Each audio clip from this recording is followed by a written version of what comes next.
Abençoado, você sabia que o Lúcifer pregado em Apocalipse 12, 7, 9 também é uma farsa? Esse é o nosso estudo de hoje.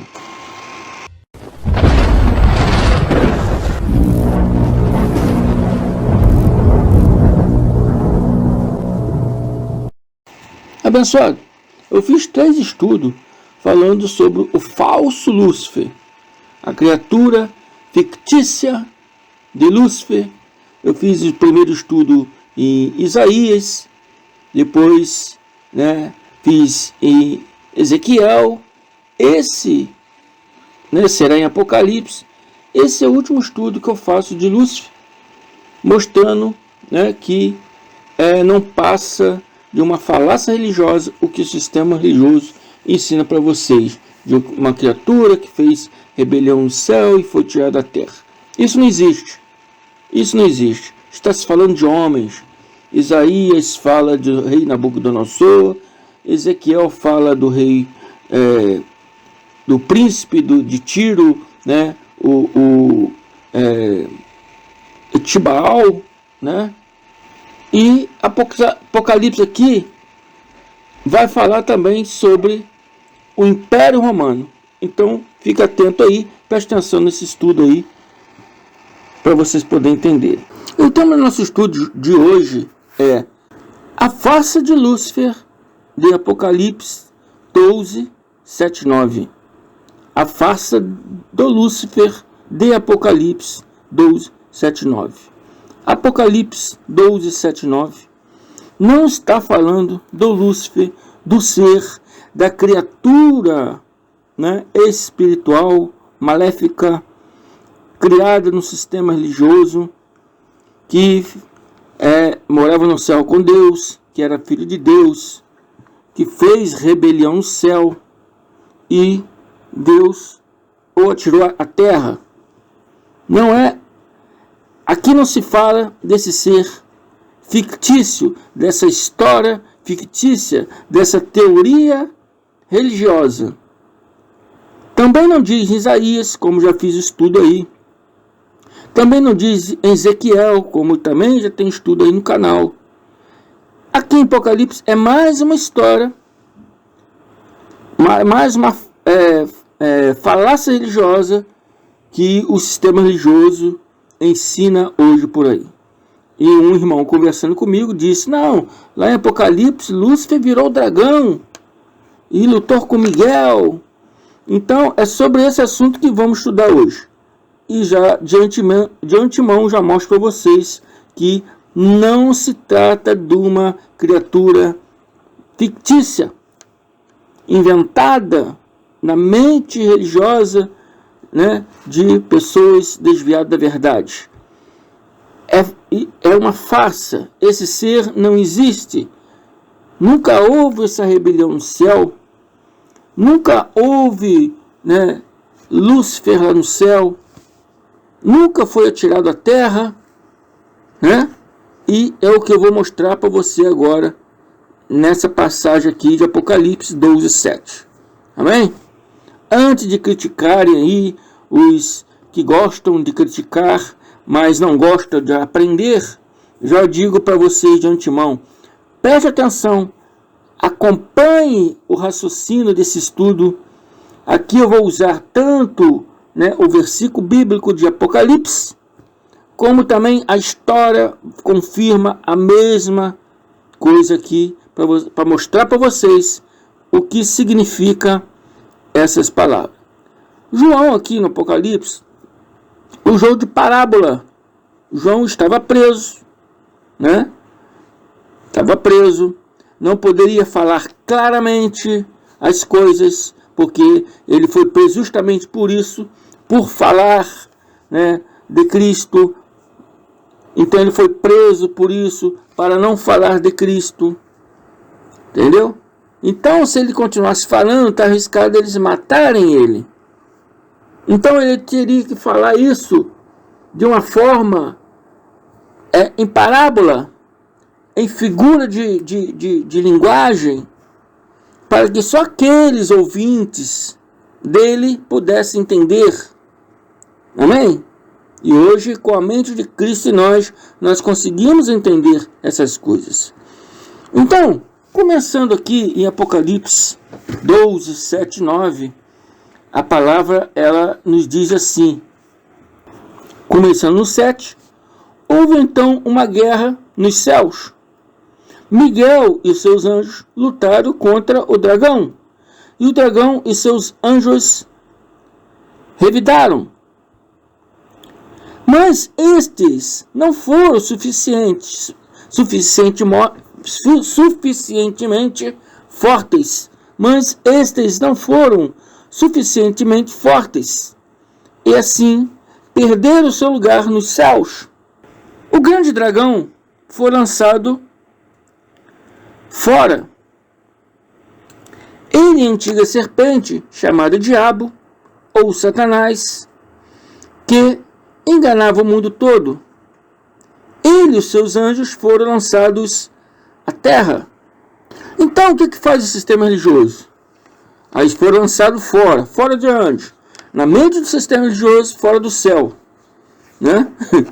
Foi lançado ele, né? Satanás, a antiga serpente, chamada também Diabo, né? Foi lançada fora do céu, lançados à terra. Aí eles contam essa história. Fez rebelião no céu, foi lançado fora do céu, atirado à terra. Eles lêem essa passagem e criam essa fantasia na mente deles. Para começar a explicar, né, sobre essa passagem, primeiramente terei que mostrar para vocês o que significa a palavra Miguel. Muitos acham que Miguel é o nome de um anjo, né? Miguel é o nome de um anjo que combate para Deus. Mas não é. Miguel, ou Micael, como é escrito no hebraico moderno, não é o nome de ninguém. Esse nome significa semelhante a El, uma palavra que significa Deus. El significa Deus. A palavra Miguel significa aquele que é semelhante a Deus. Amém? Então João, em figura de linguagem, estava dizendo que aquele que era semelhante a Deus, né, ele guerreou contra o dragão. Quem era semelhante a Deus? O Cristo glorificado. O Cristo glorificado, semelhante a Deus. O Espírito do Cristo glorificado era Deus. Esse Deus vivia no corpo do homem Yahshua HaMashiach. Esse Espírito de Deus que vivia no homem Yahshua, quando Yahshua morreu lá no madeiro, ressuscitou o Cristo, o Espírito, o Cristo, o Deus, né, que estava dentro dele.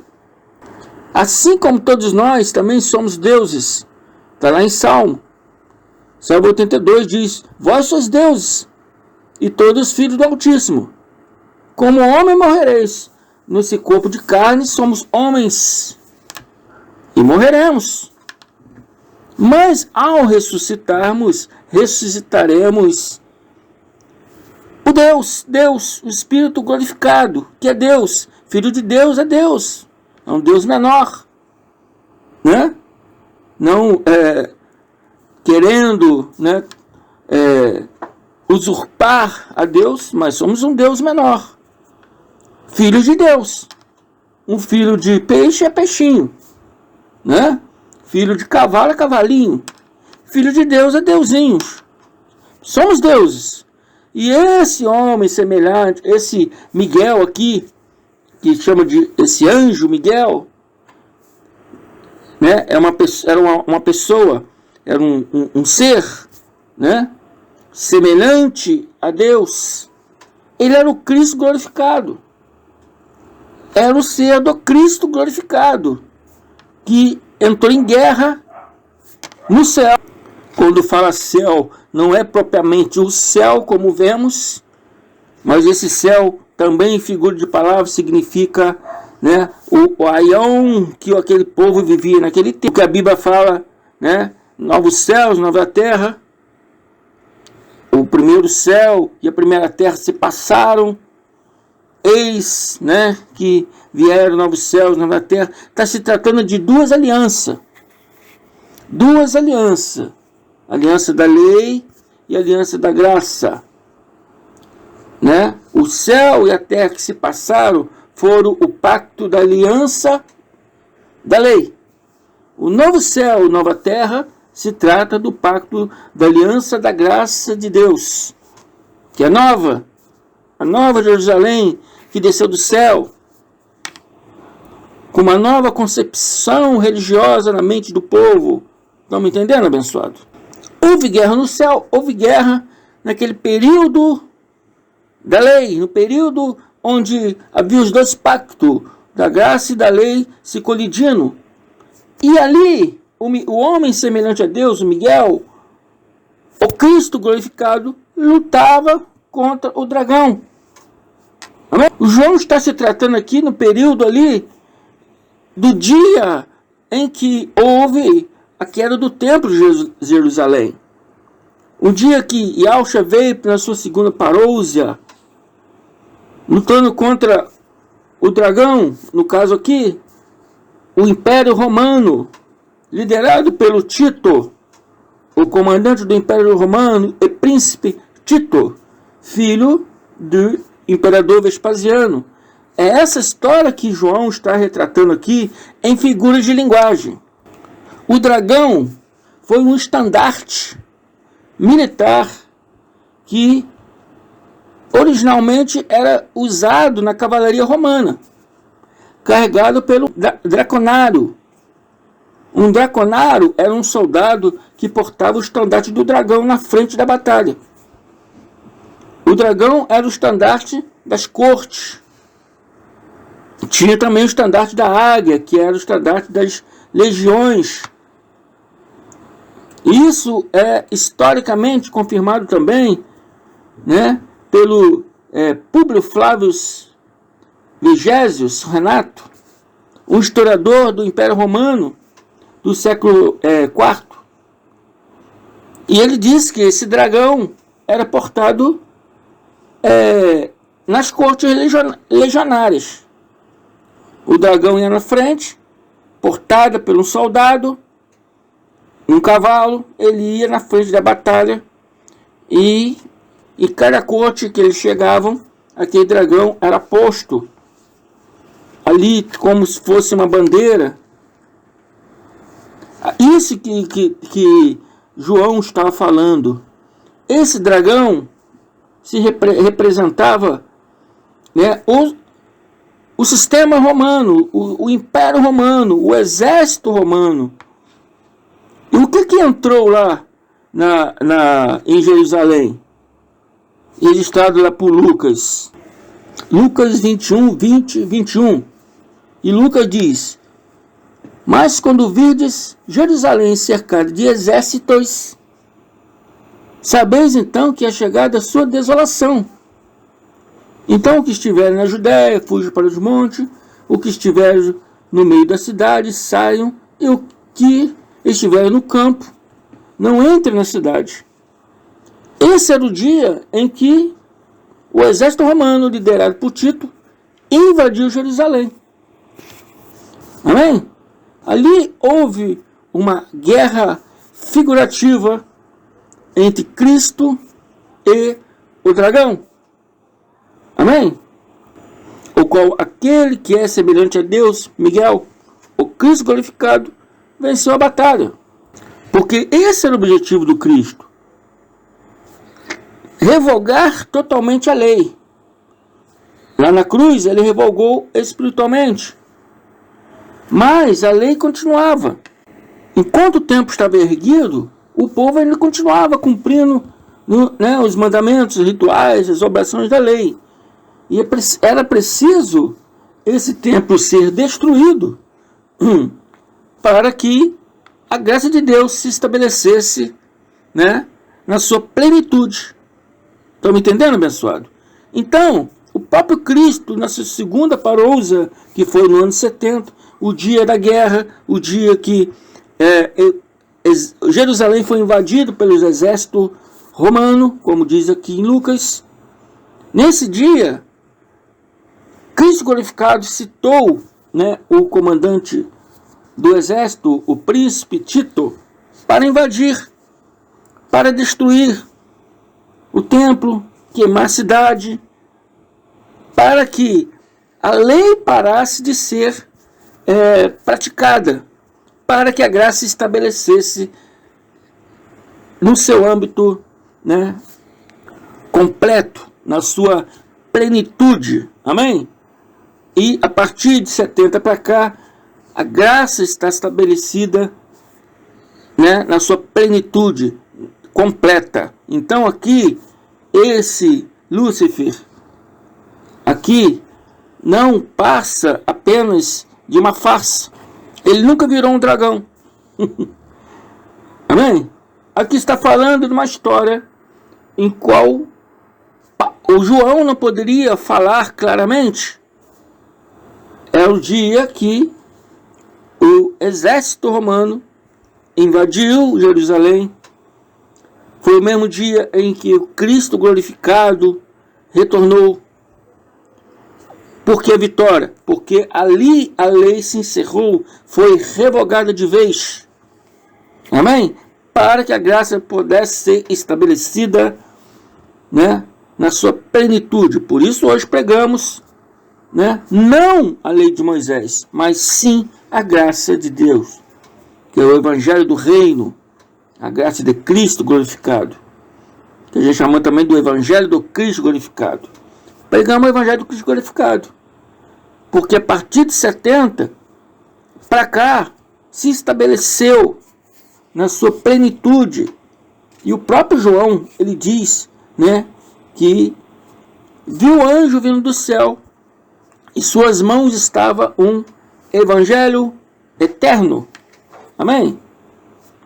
Espero que tenha compreendido aí. Amém? Não fique dando ouvido a falácias religiosas. Vamos aí se atentar mais no que diz a palavra. Amém?